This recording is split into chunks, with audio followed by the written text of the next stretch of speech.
to everyone, and great to see you again, Miss Ong.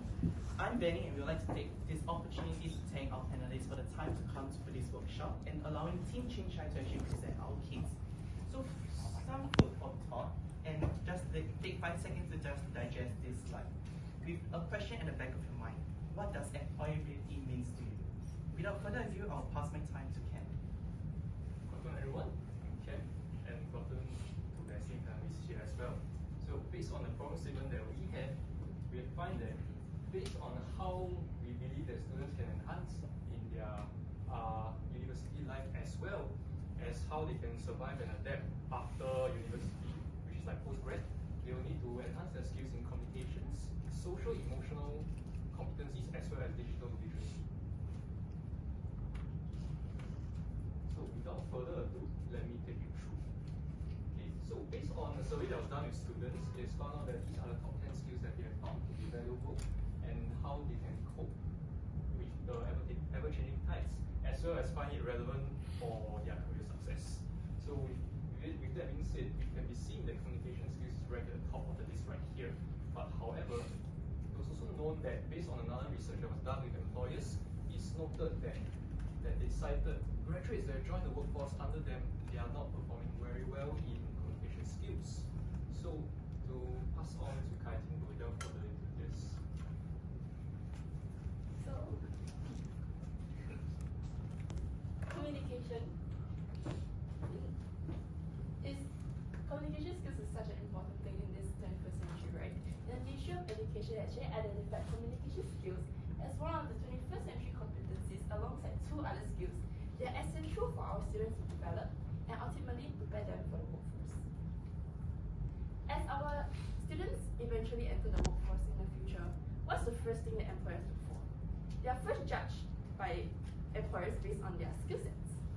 So soft skills such as communication skills is actually deemed critical by employers, as without good communication skills, it can negatively affect the company, whether it's through employee behavior, the productivity, or engagement of the company itself.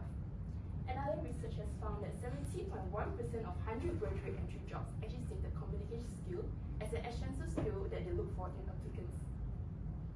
Communication does not only include speaking, it also includes writing, and it is one of the primary ways for us to communicate with one another, and also for us to work in a team.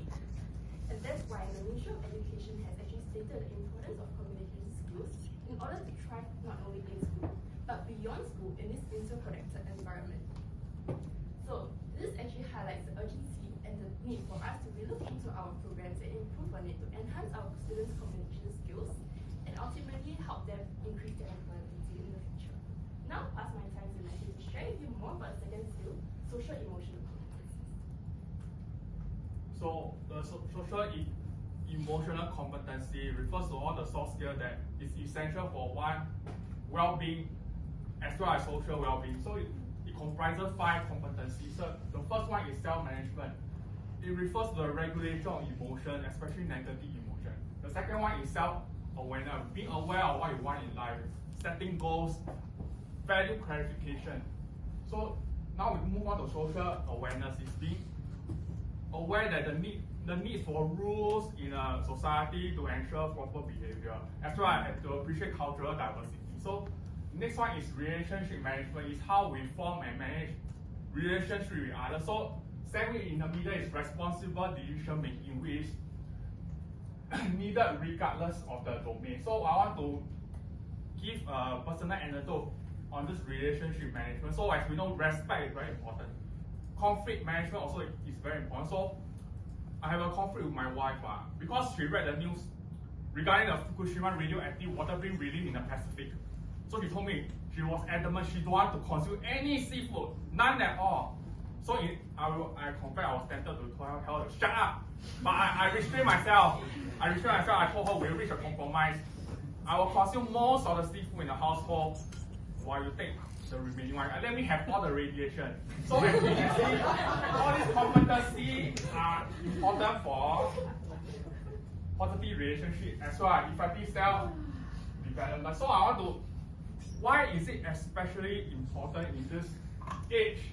Because of heightened stress level. Because in 2020, we are confronted with the COVID-19 pandemic. So as all the esteemed panel members who are educationists, they know the disruption, the scramble to convert all the face-to-face lessons into e-learning content, especially project banking, you will know that. So, as we recover from in the new normal, we are confronted with the Russia-Ukraine war, as well as the Gaza conflict, we threaten to divide our society. So, finally, we have the proliferation of AI, we threaten job obsolescence, and the loss of livelihood. So all these really, my dear friends, we are living in perilous times. So in this time, resilience is especially important. Resilience is simply the ability to deal with all the stresses, to remain psychologically healthy in face of adversity so as to maintain well-being. So resilience can only be developed by the constant experiential application of all the competencies listed under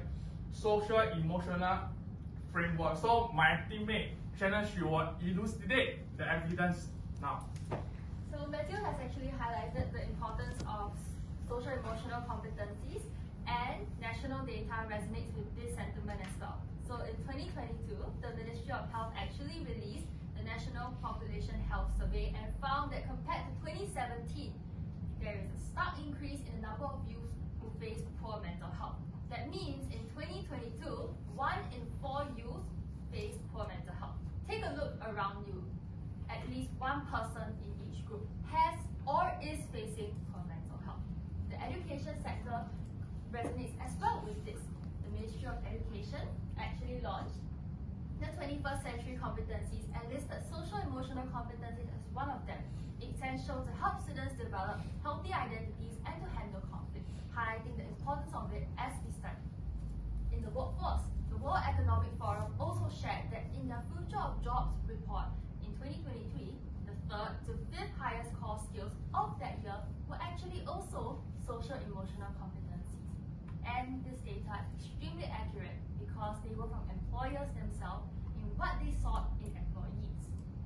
But beyond just the educational and career context, it is important to note that research has shown beyond cognitive abilities, social emotional competencies are also crucial for academic success, good life outcomes, and in future, good career success as well.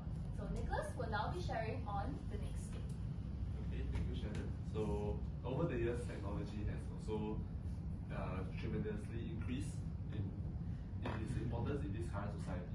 However, this also means that cybercrimes have also become more challenging to detect for people who lack the digital literacy to do so.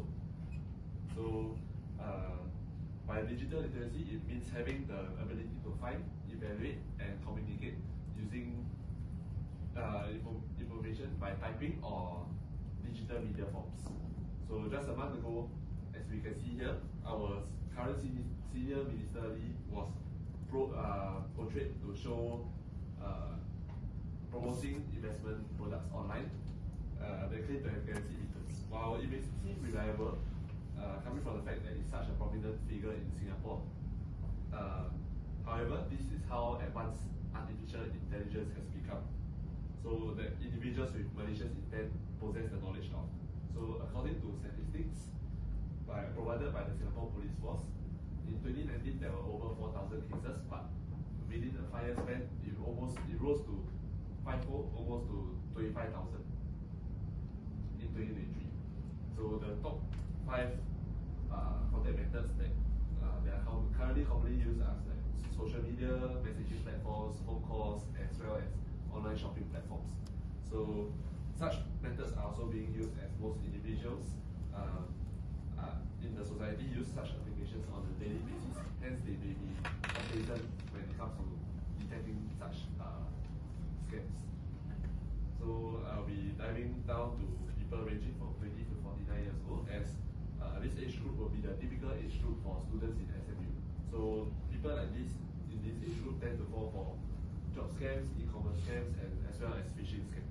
As most graduates will urgently seek to secure job opportunities upon graduation, some may chance upon opportunities that may be too good to be true. So moving on to MOE, MOE has also taken the initiative to fill in the gaps in this education system, also known as the EdTech Master Plan 2030, which helps to prepare the younger generation for a digitalized future. However, in the university level, it becomes essential as there is a heavy emphasis on being self-directed in setting certain goals as well as managing their own learning curve using various digital tools such as the library. Furthermore, what I feel SMU should focus on will be for its students to distill and discern information through effective use of technology and exercise cyber wellness safely. Hey, thank you for the insightful statistics and information. To supplement what Nicholas has mentioned, COVID-19 pandemic has come uninvited and accelerated the adoption of digital technology.